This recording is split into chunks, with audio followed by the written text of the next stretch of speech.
another year done. Yep, I think that this year has been a good one.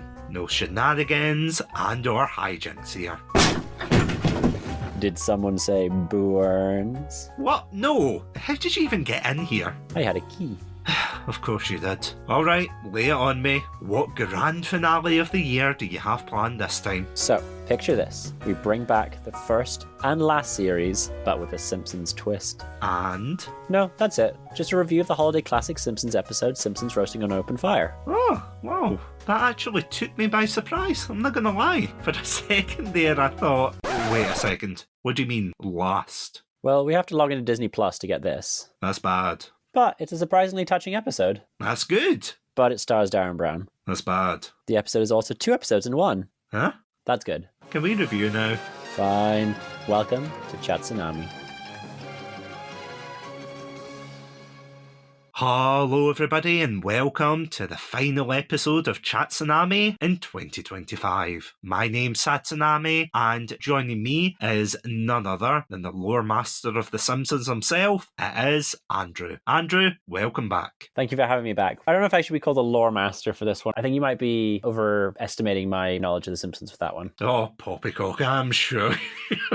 I'm sure I'm not shining a spotlight on you now. All of the Simpsons fans looking at you in the audience right now. Say the line. Yay! But yeah, how are you doing tonight? I'm doing well, thank you. We're now, at the time of recording, just kind of leading up to Christmas. We were taking in a Christmas market and we'll be soon heading off to the UK to celebrate the holidays. And by the time this episode comes out, you will be in the UK celebrating with your family. I will be recovering from a post-Christmas turkey dinner, no doubt. I'll be like, you know that scene with the monkey, Mojo, pray for Satsu.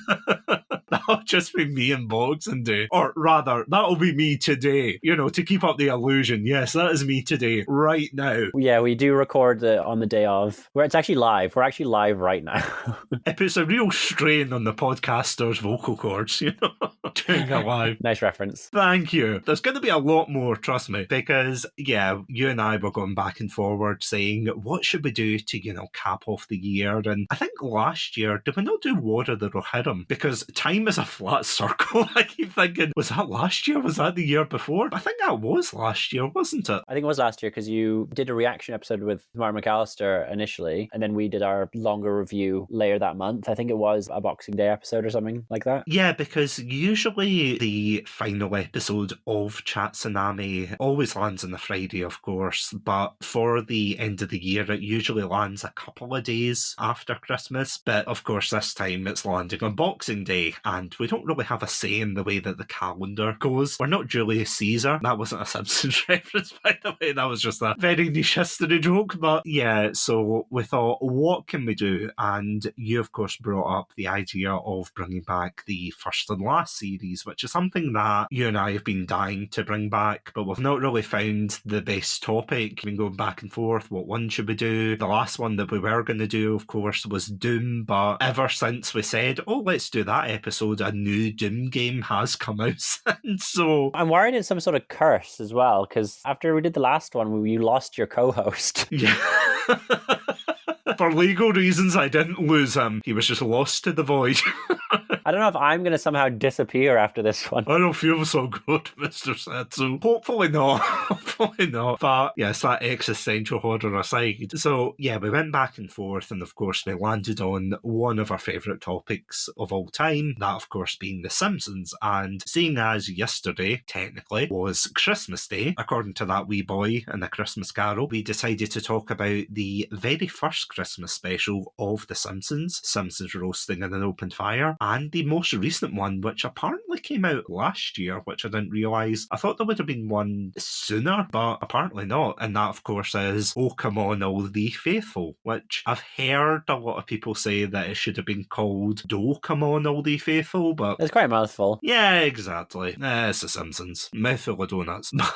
Yeah, before we go on and talk about these episodes, and there is a lot to talk about, what is your experience, see, just in a general sense, of the holiday specials? Do you have any honourable mentions or ones that you remember really well? The first one for sure, the one that we are going to be reviewing today, that one sticks out pretty well. And then the one several seasons in, I can't remember what the season is or what the name of the episode is called, but essentially Bart accidentally burns down the Christmas tree and their presents and then has to hide it. That one sticks out to me. And then the one where Bart shoplifts, that's another big one for me. The Simpsons Christmas episodes are very Bart-centric, I generally find. Yeah, for the most part, I would say. Because even the Funzo one... That's true, that's another one that's often played. Because I was watching a couple of them just to kind of refresh myself, and you're right, the shoplifting one is actually one of my favourite episodes of the series, just purely because it's got a lovely message at the end, and the whole Bone Storm joke is just hilarious. And you've got so many quotable lines in that one. You've got the putting challenge, you've got the Thrill House joke. It's a fantastic episode. The Funzo one, yeah, I remember liking bits of it, and other bits I was like, I don't know. There was an episode that I completely forgot about, except for one scene where Homer sells a baseball card that Mr. Burns gives him to Comic Book Guy, and he gets all this money and they go out as a family to splash the cash, and Homer selfishly buys himself like a really expensive gift. It's an Astro Ball or Astro Babble, something like that. You know, it's the one where he wraps it up and it starts speaking to him, and it's like, the time is so-and-so, the moon is waxing, and Marge goes, what was that? And Homer grabs Maggie and goes, woohoo, Maggie's first words. I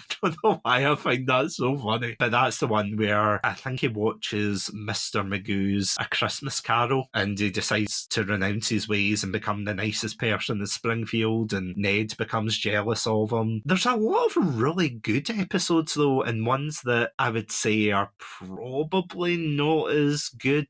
Again, that comes with the territory towards the later seasons, doesn't it? Yes, I mean, as with the case with many of the later season episodes, the Christmas episodes are no exception. They just are not as interesting or as memorable. I can't even really recall most of the later season Christmas episodes, and I've seen all of them. When I think of later season episodes, I still end up thinking about the teen seasons or even the 20 seasons, not even into the 30 seasons. I was like, oh yeah, that one where Gil stays with them over the holidays, and there's the Christmas Grumpus thing that's supposed to be like the Grinch. And I was like, wait, no, that's like season 18 or 17 or something like that. It's not even that late. Because there's two episodes, I'm just looking them up now. There's one called Tis the 15th season, and then there's one 15 seasons later that's Tis the 30th season. There is quite a few of them. There was one with, I think, Martha Stewart comes in and tries to redecorate Marge's home. There's a Sideshow Bob one as well. There are a lot of them, surprisingly. There's a Hallmark movie one, I think, as well, where the town's being used to make a Hallmark movie and it's not going to plan or something like that. Oh, yeah, I remember that. That was a semi-recent one. Because whenever I think of films being made in Springfield, I think of the Radioactive Man film. Oh, yeah. They just bleed them dry and they have to run back to Hollywood. Oh, such a good one. But yeah, it's quite interesting to look at the very first episode of The Simpsons, which of course was a Christmas special. And I always find this really weird that of all types of episodes, you know, because obviously they couldn't start with a clip show. But yeah, of all things, I was surprised that they started with a Christmas episode. But I didn't learn until recently, and I was saying this to you, that the reason they started with it was actually due to a production issue. So apparently the first episode was supposed to be Some Enchanted Evening, which was the babysitter one, which is a really brutal one. I don't like that episode, I have to say, because it's one of the few that feels least like The Simpsons in season one. And it ended up being the finale, which is so interesting, that what was supposed to be the intro episode, and also is the one that is like the worst animated, I find, for the most part. Oh, yeah. It feels like a pilot episode, is the final of the season. It's such a bizarre situation in there. Yeah, because if you look at, and this is a scene everyone seems to point out, where the babysitter threatens to basically hurt them if they don't listen to her, and Bart puts on the video, but he walks backwards and he puts the video in backwards, and his hands all, I don't know, it's all off model and everything. And apparently that was the reason, since since it was supposed to be the first episode, and it was animated by, and I'm going to totally butcher this name, Klasky Chupo. Chupo. Is it Chupo? It's Chupo. Klasky Chupo. Klasky Chupo. See, I always see it and I go, oh yeah, it's that. But yeah, the same company that did things like the Rugrats and I think the Wild Thornberries. I could be wrong in that. Yeah, that's right. Yeah, that kind of design. And I do like their animation style, but I feel as if obviously it is quite clunky in the earlier seasons, and that is something we'll get into talking about this episode. But going from this episode to the new one, which is a completely different style because it has been over 30 seasons later. We're on season 37 now, as of recording this episode, which is absolutely insane. See, without any further ado, will we jump into it and see which one of these A is better, but B, how they hold up? Yeah, let's do a bit of an examination of both episodes. And of course, we'll be right back after the final messages of 2025. Welcome to Chatsunami, a Scottish variety podcast that discusses topics from gaming and films to anime and general interests. Join me, your host, Satsunami, as well as the rest of our Chatsunami team for our takes on these very important pop culture topics. Sir, it's clearly a trap. I accept your fate! That happens 3 times in the film. Like every time that general goes, don't do this one thing, he goes, do you know what I'm gonna do? That's the exact It does as well. She had the pointy teeth. What was that about? She looked like Bilbo when he wants the ring back. She did, didn't she? I just want the lightsaber one more time. Parasite says, no, you will get back into your office and work. No, says the man in Zoom. Trousers are for the working man. You're bursting into your hotel room. Honey, we need to go. Leave the kids. You can milk an oddish. Oh! That's the worst thing you've ever said in any of the episodes. If that sounds like your cup of tea, then you can check us out at our website, chatsunami.com, as well as all good podcast apps. As always, stay safe, stay awesome, and most importantly, stay hydrated. Stay classy and have a banana. This has been Satsunami. I'm sorry.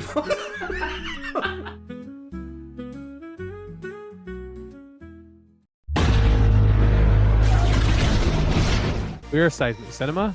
I'm Colin. I've probably not seen it. Paul's watched it in the wrong order. And I'm James, and I've probably written an essay on it. And that's Seismic Cinema. We believe in the power of escapism.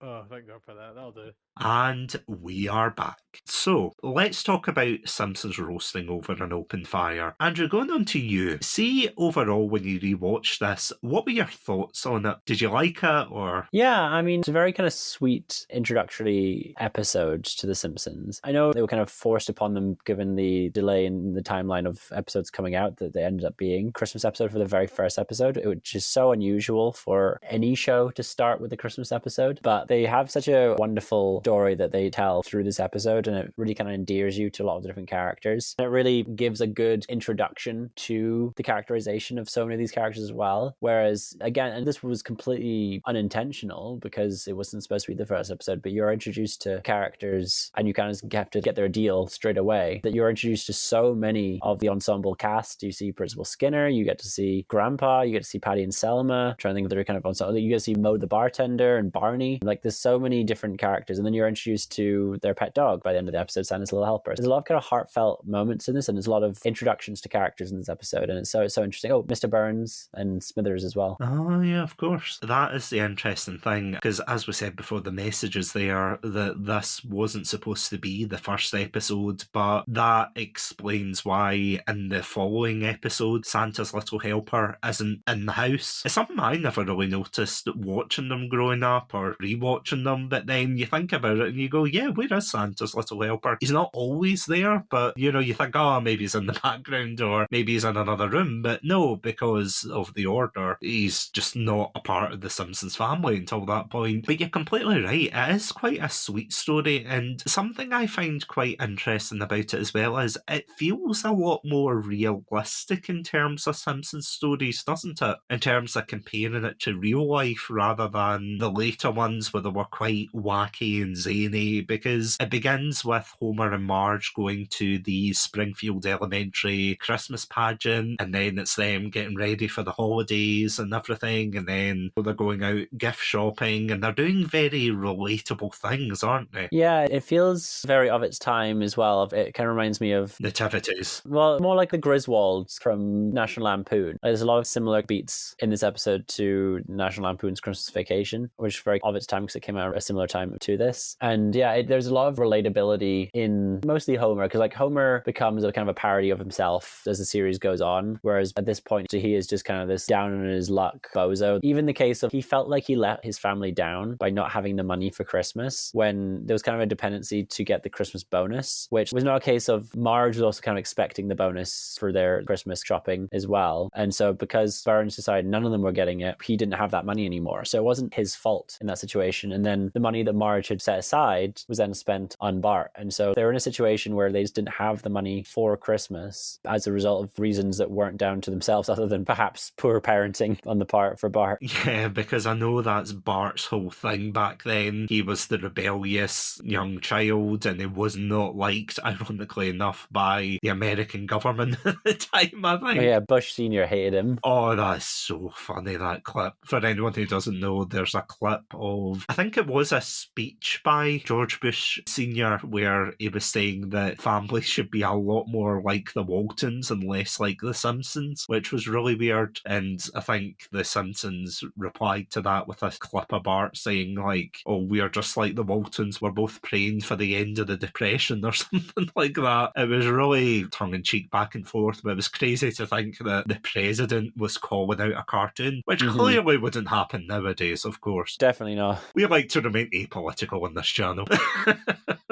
You maybe. If you didn't laugh, you cry. But anyway, yeah, I have to admit that really annoyed me in the episode where Bart decides that he's going to get a tattoo, he's going to be rebellious, and he's going to get this tattoo that says mother on it. I liked that in his little vision of him getting it, that like, he's so convinced that Marge will love this tattoo, but also like such a sweet gesture and also makes him look dangerous, something that she would want. I love that. It makes you look so dangerous and cool. And he's like, yeah. And the thing is, I know obviously why they do it. You wouldn't have a story otherwise. You wouldn't have Homer at the edge trying to save Christmas, as it were. But it's the fact that he went into a tattoo shop, and even back then, surely that would be grounds for saying, give us the money back or we'd sue you. But obviously the plot has to happen. So as you said, they spend all the Christmas savings on getting rid of the tattoo, and there's no repercussions for Bart other than the fact that he's got a bit of arm pain for a while because of it. And I get it, you know, he's a child, he's made a stupid decision and whatnot, and that means that Homer has to go and find a second job to try and get that extra bit of money for Christmas. And it's something that I really love about the early seasons of The Simpsons, that Homer, as you were saying earlier, he is a bit of a doofus, he's a bit of a idiot, but he's very well-meaning for his family. He wants the best for them, and he will try to provide that as best he can. Whereas the later seasons kind of dilutes that aspect of his character and makes it more about, oh, the wacky and the goofiness. Yeah, I mean, there's a scene where Homer finds out about the bonus and he gets home and he's all upset and he heads out the house and he looks at his house and he looks at Flanders' house, and then they animate his head just dropping and kind of linger on it for a couple of seconds. And I felt like that was like a really well done animation moment in the show. Like it really tugs at your emotional strings there in a very meaningful way. Because I felt as if the whole dynamic of the family as well felt very real. You know, like when they're putting up the lights and Lisa and Bart are really underwhelmed by it. They just see one or two light bulbs light up and they're like, oh, great. Yeah, that exact scene happens in a National Lampoon Christmas Vacation. There's a lot of comparisons there and like very, very kind of similar reaction from the kids in that situation. But yeah, it was that was very funny. But I think what was great was when Homer comes back into the house and then Bart and Lisa run into his arms and say how much they missed him. And his reaction is, what? Why? Because Patty and Selma were there and they were sick of seeing her. The writing for that scene shows like such brilliant characterization for all of the characters there that it spells out the relationship of Bart and Lisa to Homer, that they would not normally do this. And we've not really seen much of the interaction between them and Patty and Selma, but we know already of how horrible and boring and whatnot it was for them that they would then run into Homer to get away from it for that reason. So I thought that small kind of interaction is such beautiful characterization that you won't see better at in most of the show. I have to say, they're quite brutal towards Homer in that episode. I know that's a trope of, the wicked sisters-in-law kind of thing, but I can't remember what line it is. I think it's at the end where they're wondering where Homer is, and Marge is worrying, thinking, we should phone the police. And they're like, I bet he comes stumbling through the door smelling like cheap perfume or something. And I was like, Jesus Christ, for a Christmas special. Yeah, I feel like that was uncharacteristic of them. They would think that he's so repulsive that no other woman would be interested in him. They'd be more likely to say he'd come in smelling of booze. Yeah, that was definitely something they applied later on, but it's just they were really harsh, and there is like a kind of sweet scene where they're basically trash talking Homer in front of Lisa, and Lisa says, don't trash talk my dad because my future prospects for a partner depends on the image of her dad and everything. And it's just the way that they look really speechless at her after coming away with this at 8 years old, and they go, just watch your cartoon. And they're watching The Happy Little Elf, which I think is only a thing in season 1 and 2, maybe 3, but it is something that kind of got phased out and it's in the background more and more. No, there's a lot of really standout scenes in this episode, especially when Homer, of course, decides that he's going to be a mall Santa. And again, Bart is just such a little you-know-what in this episode. I know he's a child, but it really annoys me when he's like, I'm going to terrorise this mall Santa after ruining Christmas. And then he finds out, of course, that Homer is doing this just to try and save Christmas. Something that I found quite actually interesting about the writing of this episode is, see when Barney comes up to him and says he's going to the dog track on Christmas Eve, and Homer actually seems really regretful about doing it, which is something you wouldn't really see in the later seasons, would you? No, he would kind of just be like, yeah, okay, I'll go along with this wacky idea that potentially puts my family's money at risk. And like in this situation, all he has is $13. He's not going to be able to do anything with $13 anyway. So you're almost like, yeah, sure, why not? Why not try and get more from the dog tracks? He then, of course, does the stupid decision of changing his bet. I said to my wife, if he instead had bet 12 of the dollars on Whirlwind, I think was the name of the dog that he was supposed to bet on, and then $1 on Santa's Little Helper, then if Santa's Little Helper had won, he would have gotten like $100. And if Whirlwind had won instead, he would have gotten $120. So he would have still pretty much doubled, or rather 10 times his money either way. Instead, he decides he's going to bet $13 on Santa's Little Helper to try and get $1,000 essentially. Do you know, I was thinking the exact same thing. It's like a shiver thought where I was like, why didn't he split up his bet? I know why, obviously, it has to happen for the plot, but I was like... Well, it's because he saw the dollar signs more. He saw that instead of like $130, that he would have $1,300. And so you'd have like a really good Christmas, and it would make up for the lack of the Christmas bonus. But yeah, no, if he'd been sensible, which of course we know he's not gonna be, it's The Simpsons, then he should have split up that bet. I hope someone got fired for that blunder.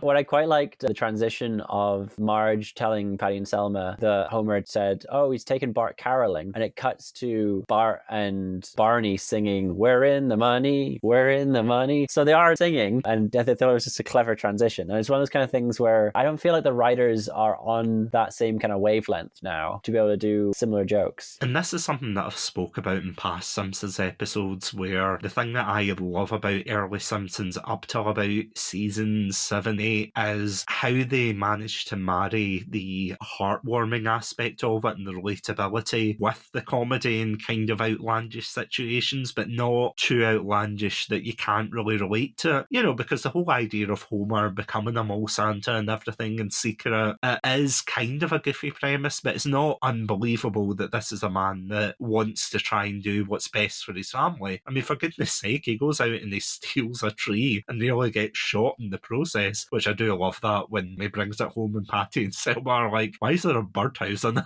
And he's like, that's just a decoration. But actually one scene, and I don't know if you noticed this as well, but you know the scene before he decides to become a mall Santa, and I find this scene quite heartbreaking in some ways, where he goes out and he tries to get discounted presents for everybody. Oh, yeah. Yeah, but he doesn't get Lisa anything. I also Yeah, noticed like- this. He mentioned Marge, and he mentioned Maggie, and he mentioned Bart, but he didn't mention Lisa at any point. Yeah, because he gets Marge tights or something, he gets Bart paper, which I find quite funny, and he got Maggie a chew toy, like a pork chop, which I find funny because it's the scene later where he bumps into Flanders. And I do love that scene, not in a sadistic way, but I do love that contrast of saying, oh, this is my present, and all the presents are his, but he's just got this crappy bag of these discounted items. Just junk. Yeah, and it's like Rod saying, Mr. Simpson, you dropped your pork chop, and he just squeezes it and he's like, give me that. My wife was like, that's not his voice, who's that? And I was like, yeah, and I hadn't quite figured him out. Because I have to say, I do have a soft spot for early season Homer voice, where he's like, let's go out for some chocolate frosty milkshake.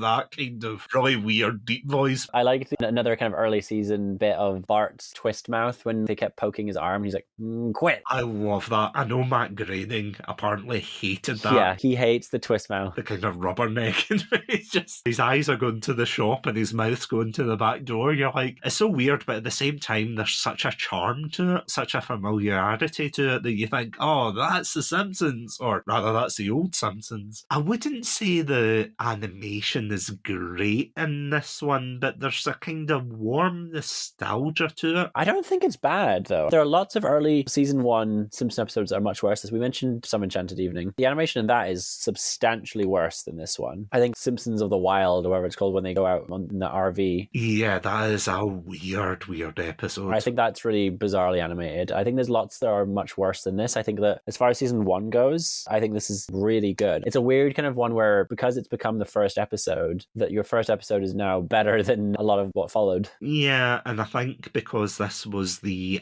8th episode that was penned and written. I was trying to find that out. I was trying to look to see where it was supposed to air. Yeah, again, I don't know how far, even though it was the 8th one to be written, I don't know if that would have coincided with the run order, if you know what I mean. Probably, which again would be quite weird because there's not a lot of episodes in season 1. It's like quite a short season, because I think season 2 is like 22 episodes, I want to say. Season 1's weirdly short in comparison to the rest of them. So overall, though, the animation isn't spectacular in Simpsons standards, but to mirror what you were saying, I don't think it's bad either. I think it's got that quite warm charm to it, that you watch it and you can relate to the struggles of it, that this holiday, and obviously nothing's changed in 2025, but the fact that families at that time of year are so pressured into making Christmas this big extravagant event, and they want to try and get the best presents and whatnot, and obviously just by luck they manage to see the owner of Santa's Little Helper, the dog, release him and say, get out of here, because he's just sick of him losing all the time. But then he runs to them and then they adopt him at Christmas, and it's something lovely. I love that line that Homer says about him being a loser. He's pathetic. He's a Simpson. I love that. Who's a Simpson?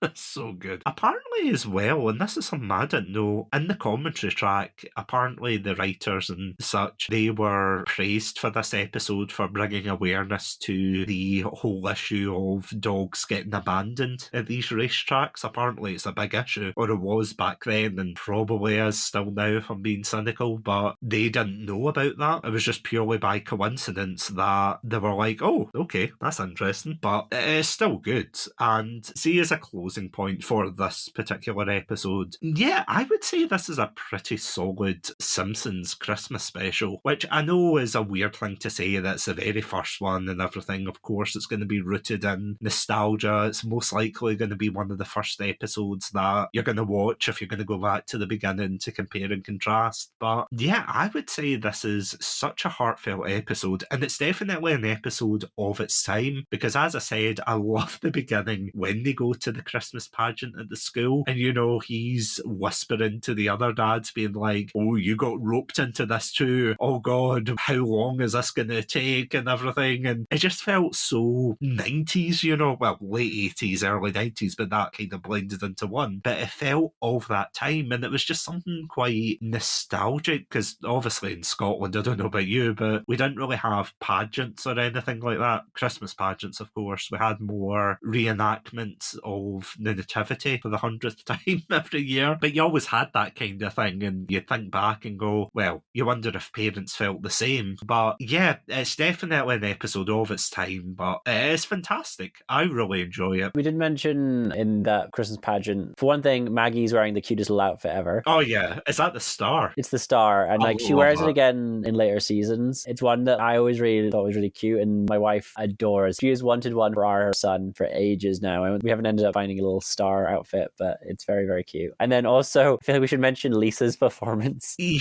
I didn't want to, but you know. It's not particularly PC anymore, where she plays this Pacific island, or like she says of the South. I assume like means like the South Pacific. I mean, to be fair, that is the theme, which is very weird to have it as a theme, where it's like Santa's, it's traditions all over the world. They did frame it as like Santa's across the world, though, or something, I'm pretty sure. Yeah, because they have Janie, because it feels like a different character, but it's the same voice. That's a problem throughout season 1. But yeah, she talks about Sinterklaas or something to do with Germany. And then Ralph, but not Ralph, his doppelganger, comes out and he talks about a Japanese Santa or something that has eyes in the back of their head. And I did find that funny when he turned round and he's got the goggles at the back of his head, but one of the eyes pops out and all the parents gasp and they're like, ooh, it's quite, I don't know, I just felt that was quite a nice touch. But yeah, Lisa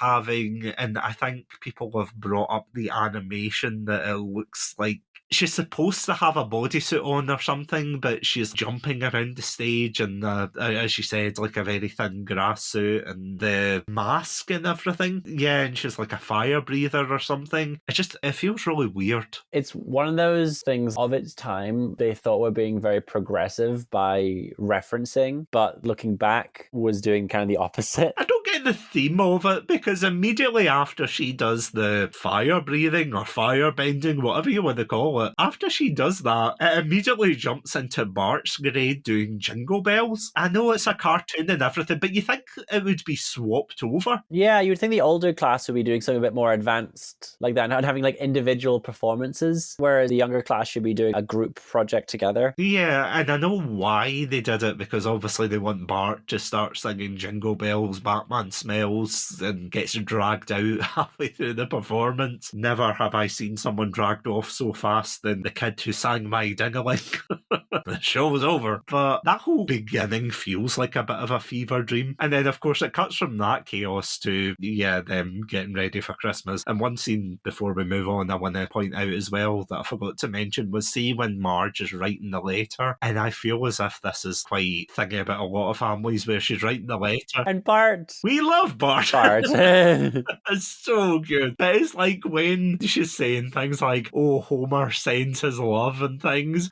He's like, Marge! Where are the lights? It's like, I love it. It's just how angry he is in comparison. Well, it's so telling as well, the scene where she hides the Christmas money from even Homer, which is such a red flag for the relationship that she does from her side, from obviously for that Homer can't be trusted. It's such a red flag. Of all the Homers to hide the money from, it feels as if season 1 Homer would be a little bit more responsible in comparison. Well, sorry, scratch that. I say that, but this is the same Homer who, in, I want to say season 1, but it could be season 2, when he buys the bowling ball for Marge. Yes, which they reference in the other episode that we're going to be touching on. And that is probably the perfect place to go on to that. But before we go on, is there any final thoughts that you want to bring forward for this episode? No, especially not much more than what you've already said. I think it is a very special episode. I think that it is very touching, and it's one where, in addition to your annual Christmas movies that we'll be watching, I often like to put on Christmas specials from different TV show episodes, and this is one that we probably watch almost every year. And so I recommend that this becomes part of the rotation if you're into The Simpsons. I imagine you are already familiar with this episode, but it is a very special one. I do love watching it each year. And that, of course, leads us on to the most recent Christmas special, which, surprisingly, it took me a while to actually re-find this episode, because I didn't realise it was a Disney Plus exclusive, which is such a wild thing to say in 2025, but here we are. Because it's not attached to a particular season. that if you're on Disney Plus, above season 1 is a thing that says like specials. And then you go on that, and then there's the Christmas episode. There's one of Lisa where she like kind of time travels or something. And then there's a National Geographic one. They're all right, those ones. From what I remember. I didn't remember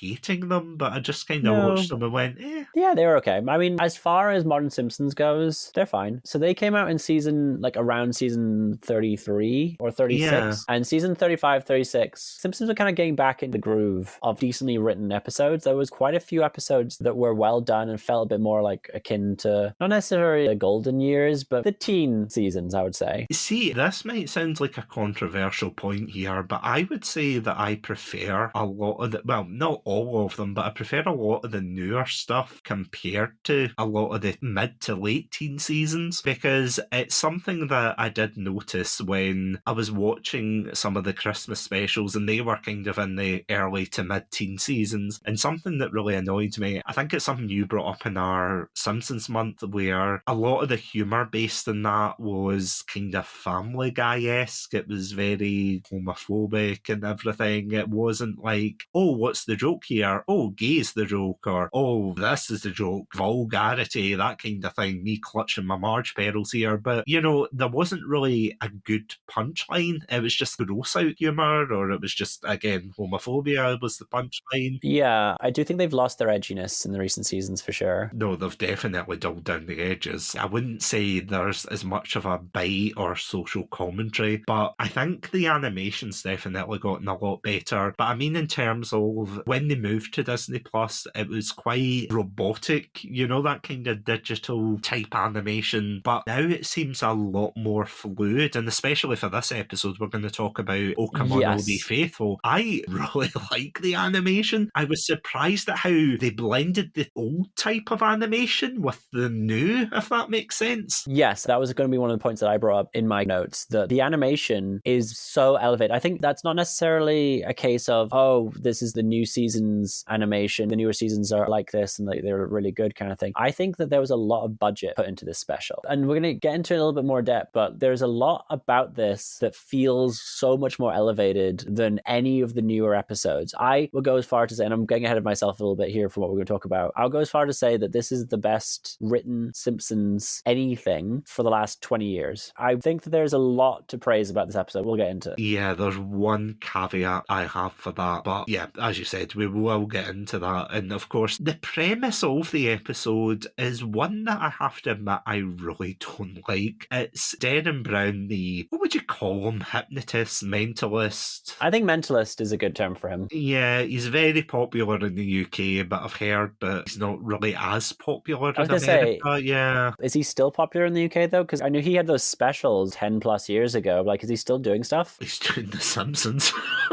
That's the only thing I've seen him in. Maybe he is. I don't really watch Channel 4 that much to see, oh, Derren Brown. He was everywhere at one point. For a while, yeah. I was really into a lot of the stuff he was doing. When he had those specials where he was hypnotizing people, there's one where he hypnotized someone into being an assassin, essentially. The one that lingers with me the most, I talk about it quite often, is where he hypnotizes someone into thinking they're in a zombie apocalypse, and he has them go through the different stages to try and bring about personal improvements in them through these new horror situations. And it's super messed up, but like, I found it very interesting. I don't think that anything that he does actually works. There may well be a hypnotism aspect to it, but I think the lasting impacts of, by doing this, I've changed this person's mindset on X. Like, I don't think that's the case. Because like, even at the end of the zombie one, you can kind of tell when they're interviewing him about like where his life's at now, that nothing's really changed for him. Yeah, it's definitely a two-way thing, especially when it comes to hypnotism. You know, it's like the person who's getting hypnotized has to buy into it and play along with it, if you know what I mean. But yeah, in this episode, as I said, I don't think he's been relevant for a while, and I could be wrong, and he could be listening to this getting ready to fly over in his Channel 4 shaped helicopter. Oh my god, don't hypnotize me. No, not again. I won't go back. I have actually been hypnotized before. Oh yeah, was this the one at uni? Yeah, I was in Freshers Week. My very first week of university, a hypnotist came to like a performance thing in it for our first year, and I was one of the people who got pulled up. And I can legitimately say, and part of it was, I think there was an element of me playing along with it, and the scenario kind of made me more inclined to just be agreeable. But there was some weird kind of aspect to it that I did feel like I kind of was under some level of suggestibility. Suggestibility. Yeah, it was very strange. I mean, I can say from personal experience that it does kind of work, but I just don't think to the extent of what people like Darren Brown are doing. If I had a penny for every time I talked about hypnosis in Chatsunami, I would have 2 pennies, which isn't a lot, but as I said...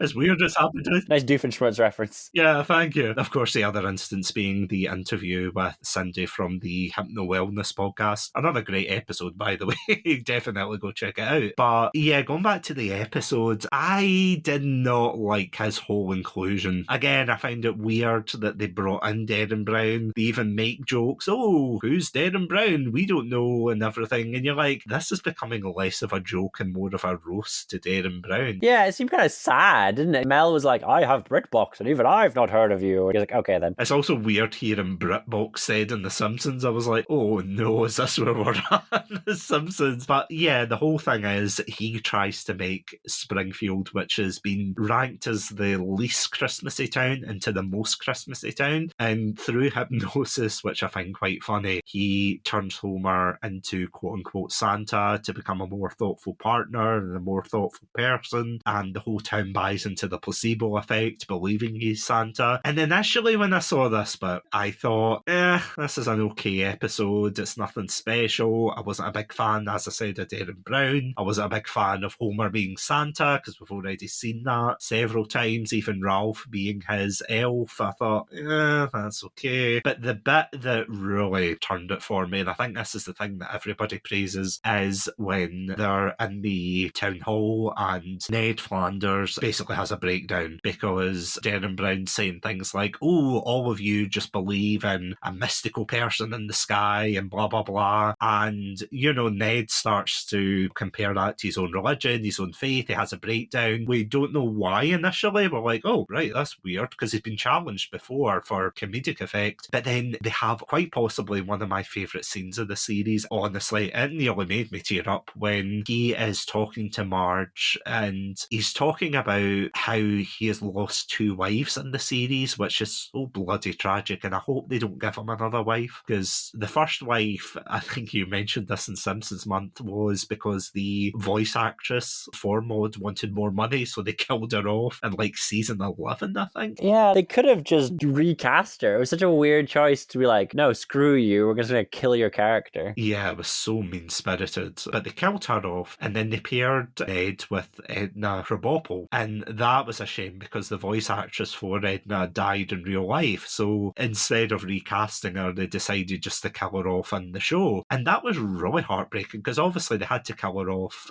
screen. You know, I'm not saying that it would have been dignified to give her the Maud treatment and shoot a t-shirt cannon at her, but Jesus. You know what I mean, though? It's like they didn't do anything comedic for it, and I'm glad they didn't. Yeah, she died off screen, didn't she? Yeah, it's just like a picture of her in his house, and he's got the black armband. It's really sad. But in this moment, he's talking to Marge about how in the morning he puts a post-it note and he writes wee messages to Maud, and he texts Edna's phone because that's the way they would communicate and everything. Then eventually there's a scene that becomes a turning point in his life where he's texting Maud's number, and then it turns out somebody has gotten her number allocated to them now, so therefore he can't keep texting it. And then he kind of realises that this whole ritual, as it were, is pointless. Honestly, it broke my heart. See, when they said that he stopped leaving notes for Maud on the mirror, it was just heartbreaking. How did you feel about that? It was really sad. The Edna thing,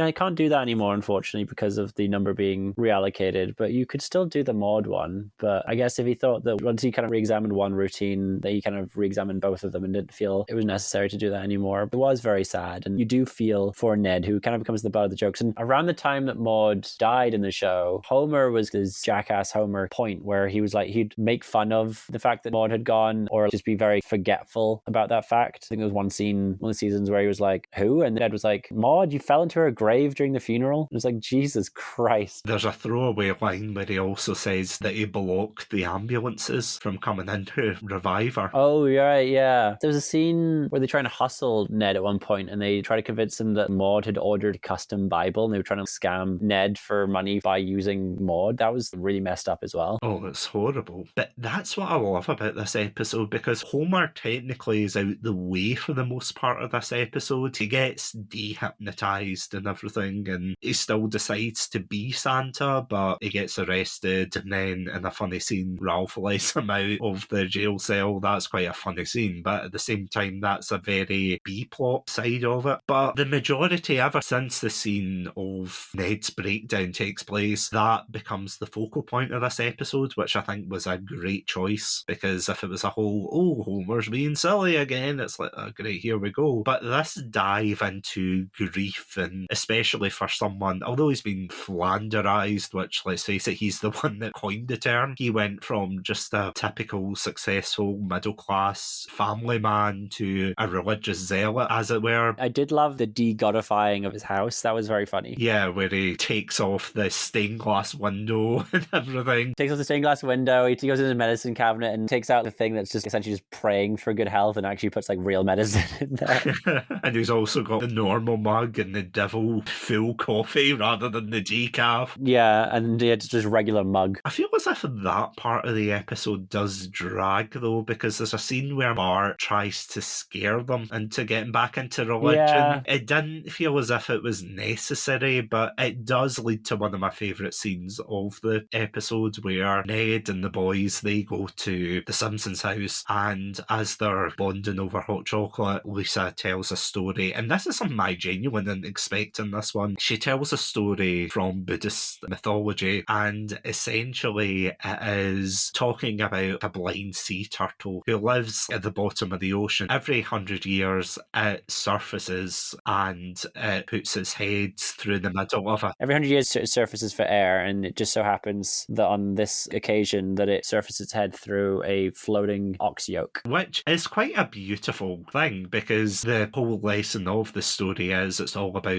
chance in this vast ocean. What are the odds of this sea turtle emerging there? And then it equates to basically that's the same as the chances of you being born in this life and everything. And it's a really sweet moment. And of course, it gives Ned a lot to think about. And yeah, there's some hit or a miss comedy scenes and things, but I didn't particularly like Bart's cutaway to the Charlie Brown scene. I felt like that was very Family Guy. it was very Family Guy, but I have to admit it did give me a chuckle. It's just when he says, when we did the Charlie Brown dance, I was faking it, and I don't know why I find that so funny. I was like, okay, that got a chuckle. But I know what you mean. It does feel more like Family Guy, but it also feels a lot more like the modern Simpsons humour, as opposed to what we were talking about with the older stuff. For sure. What I did appreciate, and I mentioned this, or rather I noted this down quite early on, is what's quite good about this episode is that they don't linger on jokes. And I've mentioned this, I think, on Chatsunami before, and I've said it so much to others about The Simpsons, is that one of the big problems I have with modern Simpsons is that they kick a dead horse. They do not know when to have a joke just appear and then just to leave it. They linger on it for too long, or they keep trying to add on to it, and you don't need to. They often do that in modern Simpsons as time filler. And what is so great about this episode is I don't think there's any examples that I can think of where they do that, and yet this episode is twice as long as any other modern Simpson episode, or rather any other Simpson episode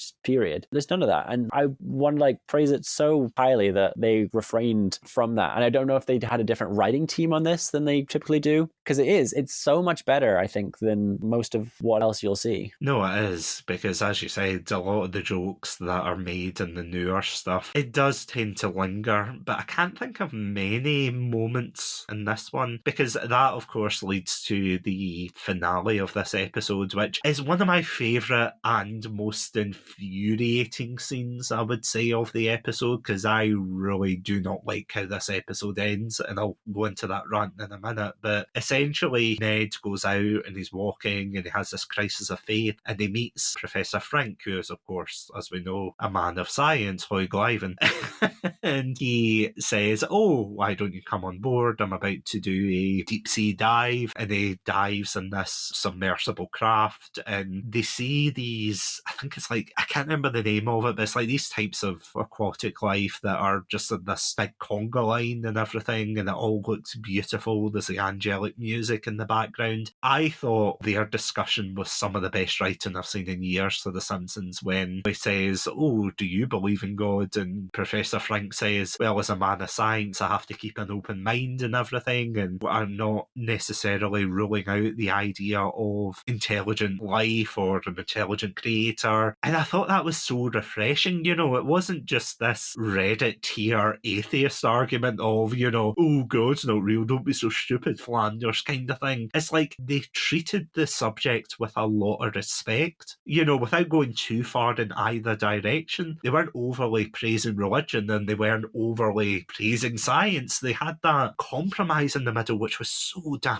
good. And of course, we have the first Flanders F-bomb in this episode. Which is bleeped, but yes. Which is so funny, though. It's just, I love the animation for that, where he's like, what the bleep? Frank, his face just looks so horrified, going, well, you say that now.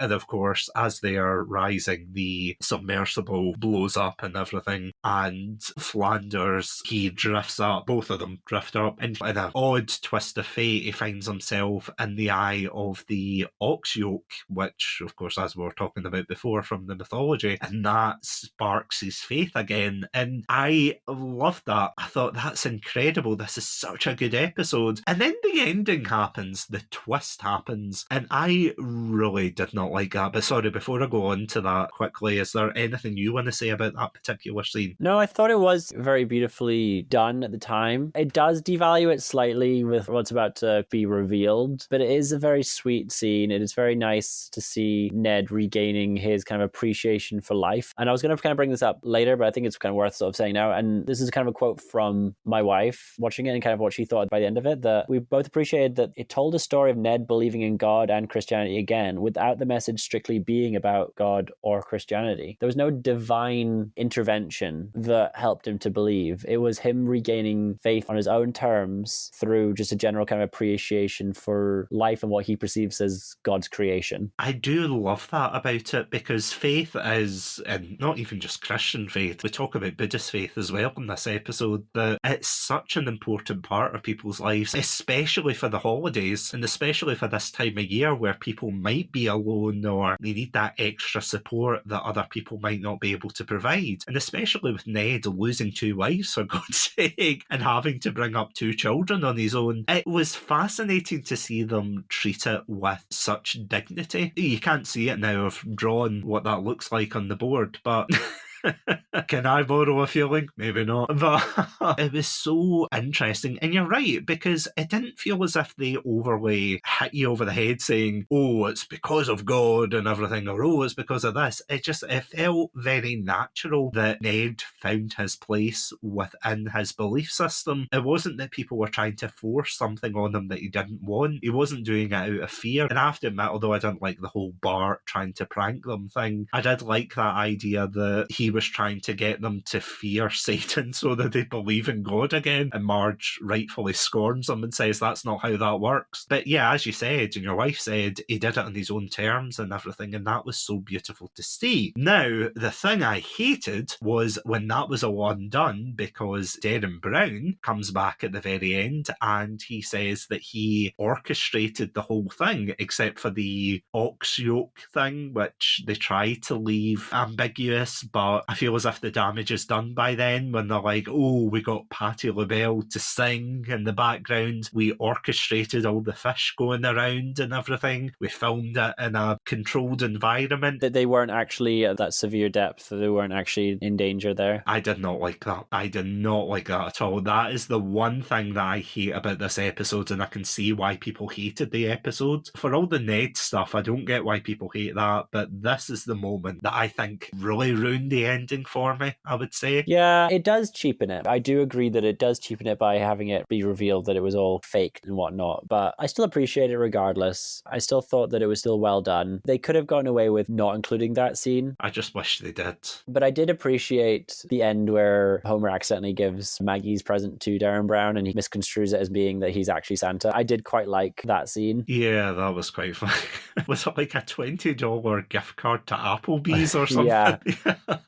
So, and then it shows the montage at the end, Maggie's cuddling the gift card. what's quite interesting as well, and I don't actually remember it for a lot of the other Christmas episodes, but I feel as if it's fitting for this first and last episode, because you know at the end of the first episode where there's like a freeze frame and it looks like a Christmas card and it says Merry Christmas from The Simpsons written on the screen, and they do exactly the same thing in this episode. Granted, I don't like the way they frame it because Homer and Marge have just opened a book that's sexy Sudoku or something like that, and you know, Bart and Lisa are kind of giggling on the stairs. I find that a really weird way to frame that end of the episode, but yeah, they have exactly the same thing. The Merry Christmas from The Simpsons, which I think is still a nice touch. It did leave you kind of fuzzy at the end, being like, oh, well, at least you're together and whatnot. But yeah, overall, I would say that although it's not going to hit the same heights as the old episodes, and I think that is the pitfalls of the later seasons, a lot of people have said that, oh, The Simpsons is just as good as the old seasons, and I can see why they're not, and I think that's just purely because the old seasons are a product of their time, and especially comparing these two episodes, they're both a product of their time, that I don't think that this episode would have worked as well in the past and vice versa, do you? Yeah, I think it works well because of its aging. Also, due to the circumstances of both Maude and Edna having passed. Edna only passed within the show's context and the actress's context of the actress within the last few years, I want to say. I think it was actually 2013. It was 2013 that Edna's actress passed away. Yeah, let me double check that. Yep, Edna Krabappel died in season 25 following the real passing. Wow, that was 12 years ago. I thought it was like a few years ago. That's crazy. Okay. That is what I thought. I'm not going to lie. Yeah. All right, fair enough. Yeah, so, I mean, if we're looking back, though, at the older episodes, like the kind of golden age type episodes, she was still around at that point, so it wouldn't have quite worked. But, I mean, if you're looking into the 20 seasons, perhaps it could have worked, but I don't know. It's tough. I think where we're at with the animation now and where we're at with where the writing is with Disney Plus, I don't think this episode could have been made in the 20 seasons because I don't think they were writing with enough pedigree for it to have been pulled off. I think it would have fallen flat. I think it came out at the right time. Yeah, absolutely. Because I feel as well that a lot of the newer seasons, and this is the last point I swear, but I feel as if a lot of the newer seasons are depending on nostalgia baiting for a lot of things. I've brought this up in past episodes. One of the ones I hate with a passion is the Homer going through the hedge. Oh, they reference it so much. And I don't get it because it's like a one-off thing that happened, and ironically enough, it was between Flanders and Homer, so I don't know why they keep making meta jokes of that. It's a pain. It's like the frosty chocolate milkshake thing. Like, they referenced frosty chocolate milkshake so much for a while. Yeah, he only says it once or twice, I think, because I genuinely don't remember him saying it. I mean, I'll have to rewatch the season now, thank you. But yeah, I don't think he says it that much. But yeah, again, that's the state of The Simpsons now, that it's people who have dropped off in the late teens, early 20s seasons, and now, because of Disney Plus, they've come back to the later ones, and yeah, there's a bit of a mix, but in terms of Christmas specials, I do think that this is a really good jab at it. I think what they did, although I don't agree with the Darren Brown stuff, as I said, and everything, I feel as if you did chop that out, this would have been the perfect episode, to be quite honest. This would have been one of the best. It could have been one that rivaled the early run, but unfortunately they need a special guest star nowadays, so... I don't know. I think, I mean, you could have potentially found a catalyst for Ned's breakdown, but I do appreciate where Darren Brown's kind of role played in that particular story. And then the Homer stuff was largely filler to this element of the story, but it also was what kind of started it off. So I think it would have been pretty tricky to have brought the Ned stuff in without having that B plot that in some ways the Ned story was the B plot, but became the A plot. lot. But honestly, if you're listening to this on Boxing Day or a couple of days after, definitely go watch these episodes. I know we're saying, yeah, this is good, this is bad, but find out for yourself, to be honest, if you can, of course. If you've got a Disney Plus subscription, then definitely go check out these episodes, because they do have their charm in different ways, and it is nice to see the kind of passage of time and how it's affected the show in some ways better than others. But definitely go check them out for yourself. And yeah, it makes a kind of nice footnote to the Christmas season, doesn't it? Yeah, for sure. It is a lovely ending to the holiday season. I hope everyone's enjoyed themselves over this festive season, and they've enjoyed all the content that Chatsunami's brought you for 2025 going into now 2026. Yeah, and on that note, and for the final time for this year, Jesus, I can't believe that. Thank you, Andrew, for joining me in the final episode for 2025. No, thank you so much for having me. I'm looking forward to all the different projects that we'll have in store for 2026. There was a long period where I wasn't able to be on the show with the birth of my son, and which has been a wonderful kind of experience, and I'm really looking forward to having his interest become my interest and vice versa. You'll make a podcaster of him yet. Exactly. So maybe we'll have a little guest star in years to come. I mean, I've heard him in the background try to put his input in, so I think he'll be a good podcaster for sure. Yeah, I mean, he has about as much to say as Joe Rogan, so... True.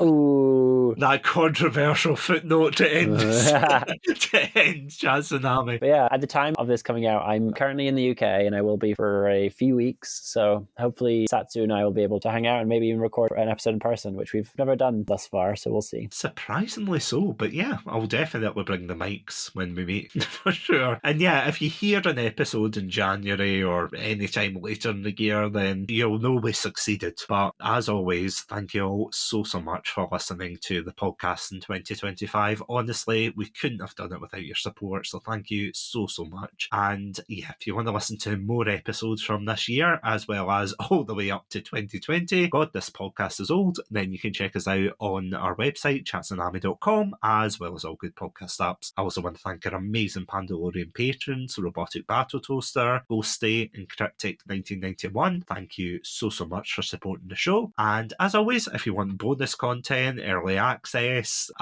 to our Twitch VODs, Let's Plays, that kind of thing, we've got a plethora of content there. So if you want to support us, then check us out at patreon.com/Chatsunami. This podcast is, of course, a proud member of the Podpack Collective. For further information, check us out at our Twitter/X page, Podpack Collect. But for the final time of the year, can't believe I'm saying that, stay safe, stay awesome, and most importantly, do you want to finish it off, Andrew? Stay faithful. Say the line, Andrew. Stay hydrated. Yay!